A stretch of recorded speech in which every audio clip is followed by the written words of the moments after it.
Video اگر اچھی لگی تو ویڈیو کو لائک کیجیے اور چینل کو سبسکرائب کیجیے۔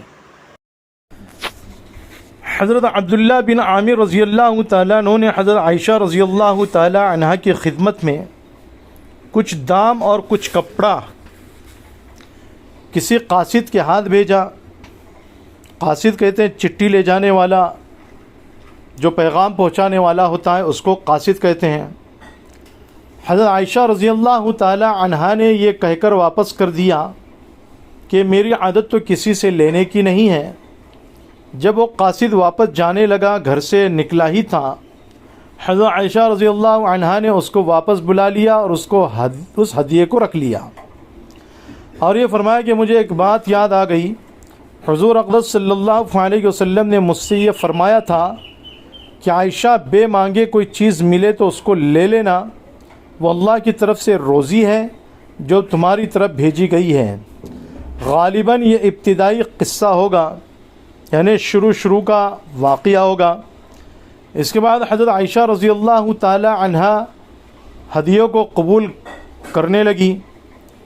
متعدد روایات میں، یعنی کئی روایات میں کئی صحابہ رضی اللہ عنہم سے بڑی بڑی رقمیں حضرت عائشہ رضی اللہ عنہا کی خدمت میں پیش ہونا اور حضرت عائشہ رضی اللہ تعالی عنہا کا ان کو لے کر ہاتھ کے ہاتھ تقسیم کر دینا وارد ہوا ہے۔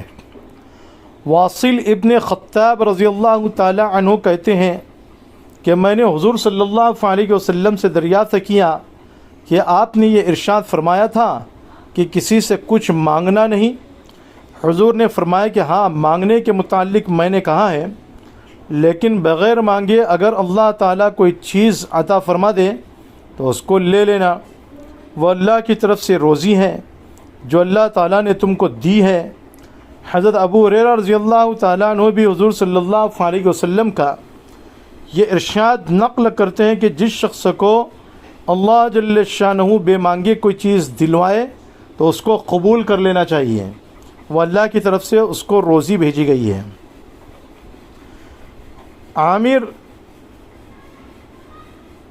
عابد ابن عمر رضی اللہ تعالی عنہ بھی حضور اقدس صلی اللہ علیہ وسلم سے یہی نقل کرتے ہیں کہ جس شخص کو کوئی روزی بغیر مانگے اور بغیر دلی چاہت کے پیش کی گئی، اس سے اپنے خرچ میں وسعت پیدا کرنا چاہیے، یعنی کشادگی پیدا کرنا چاہیے، اور اگر خود اس کو حاجت نہ ہو تو پھر کسی ایسے شخص کو دے دینا چاہیے جو اپنے سے زیادہ ضرورت مند ہو، جیسا کہ حضرت عائشہ رضی اللہ تعالی عنہا کا معمول تھا۔ حضرت امام احمد ابن حنبل رحمۃ اللہ علیہ کے صاحبزادے عبداللہ رحمۃ اللہ علیہ کہتے ہیں کہ میں نے اپنے والد سے دریافت کیا، پوچھا کہ اشراف نفس کیا چیز ہے؟ انہوں نے فرمایا کہ تو اپنے دل میں یہ خیال کرے کہ یہ شخص مجھے کچھ دے گا، فلاں شخص مجھے کچھ بھیجے گا۔ اشراف کے اصل معنی جھانکنے کے ہیں۔ اشراف نفس یہ ہے کہ نفس اس کو جھانک رہا ہو، اس کی طاق میں لگا ہوا ہو، جیسا کہ حضرت امام احمد ابن حنبل رحمۃ اللہ علیہ نے فرمایا کہ دل میں یہ خیال ہو کہ یہ مجھے کچھ عطا کرے گا۔ اسی وجہ سے اکثر علماء اس کو لالچ اور طمع سے تعبیر کرتے ہیں کہ اس میں بھی نفس کی خواہش ہوتی ہے کہ مجھے مل جائے۔ علامہ عینی رحمۃ اللہ علیہ فرماتے ہیں کہ اشراف نفس کے معنی بعض نے شدت حرص کے فرمائے ہیں، یعنی بہت زیادہ لالچ کے کیے ہیں، اور بعض علماء نے کہا ہے کہ اشراف نفس یہ ہے کہ دینے والا گرانی کے ساتھ عطا کرے،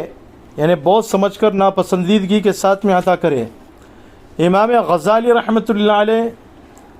اس چیز کے قبول کرنے کے آداب میں جو بے طلب کہیں سے آئے لکھتے ہیں کہ اس میں 3 چیزیں قابل غور اور قابل فکر ہوتی ہیں۔ ایک تو مال، دوسرے دینے والے کی غرض، تیسرے لینے والے کی غرض، یعنی اول تو مال دیکھنا ہے کہ وہ کیسا ہے، اگر حرام مال ہے یا مشتبہ ہے تو اس سے بچنا ضروری ہے۔ اس کے بعد دوسری چیز دینے والے کی غرض کو دیکھنا ہے کہ وہ کس نیت سے دیتا ہے، یعنی ہدیے کی نیت سے دے رہا ہے جس سے دوسرے کا دل خوش کرنا اور اس کی محبت بڑھانا مقصود ہے، یا صدقے کی نیت سے دے رہا ہے، یا اپنی شہرت اور نام و نمود کی غرض سے دے رہا ہے، یا کسی اور خراب غرض سے دے رہا ہے جس کا بیان دوسرے حدیثوں میں آئے گا۔ بس اگر محض ہدیہ ہے تو اس کا قبول کرنا سنت ہے۔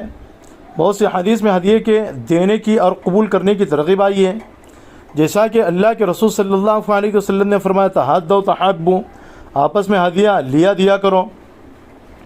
بہرحال بشرطے کہ اس میں لینے والے پر منت اور احسان اور بوجھ نہ ہو، کیونکہ کچھ لوگ ایسے بھی ہوتے ہیں کہ دینے کے بعد میں احسان سمجھتے ہیں اور جتلاوا بھی کرتے ہیں۔ اگر منت ہو تو رد کرنے میں مذائقہ نہیں ہے، یعنی لوٹانے میں کوئی حرج نہیں ہے، اور اگر ہدیے کی مقدار زیادہ ہونے پر منت ہو تو اس میں سے کچھ مقدار لے لینے اور کچھ مقدار واپس کر دینے میں مذائقہ نہیں ہے۔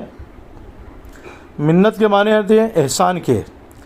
حضور صلی اللہ علیہ وسلم کی خدمت میں ایک شخص نے گھی اور پنیر اور ایک مینڈا پیش کیا۔ حضور نے گھی اور پنیر قبول فرما لیا، مینڈا واپس کر دیا، اور حضور کی یہ عادت شریفہ بھی تھی کہ بعض کا ہدیہ قبول فرماتے، بعض کا رد فرماتے۔ تو اس سے جو یہ بات بھی معلوم ہوتی ہے کہ اگر کوئی شخص ہدیے کو کسی وجہ سے رد فرمائے، رد کر دے، لوٹا دے، تو دینے والے کو ناراض ہونے کی ضرورت نہیں، ناراض بھی نہیں ہونا چاہیے، یعنی اپنی دل شکنی نہیں سمجھنی چاہیے کہ بھائی اس آدمی نے میرا ہدیہ قبول نہیں کیا۔ بہرحال ایک مرتبہ حضور اقدس صلی اللہ علیہ وسلم نے ارشاد فرمایا میرا یہ ارادہ ہے کہ کسی شخص کا ہدیہ قبول نہ کروں سوائے ان لوگوں کے جو قریشی ہوں یا انصاری یا ثقفی یا دوسی۔ اور اس ارشاد کا مبنی یہ تھا، یعنی بنیاد یہ تھی کہ ایک دیہاتی نے حضور صلی اللہ علیہ وسلم کی خدمت میں ایک اونٹنی پیش کی۔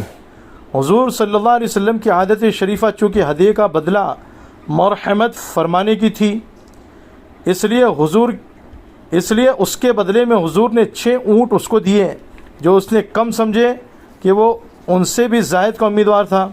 اور اس پر اس نے ناگواری کا اظہار کیا۔ جب حضور کو اس واقعے کا علم ہوا تو حضور اقدس صلی اللہ علیہ وسلم نے وعظ میں، یعنی اپنے بیان میں، اس واقعے کا ذکر فرما کر اپنے اس ارادے کا اظہار فرمایا، اور جن لوگوں کو مستثنیٰ کیا، الگ کیا، ان کے اخلاص پر حضور کو اعتماد تھا۔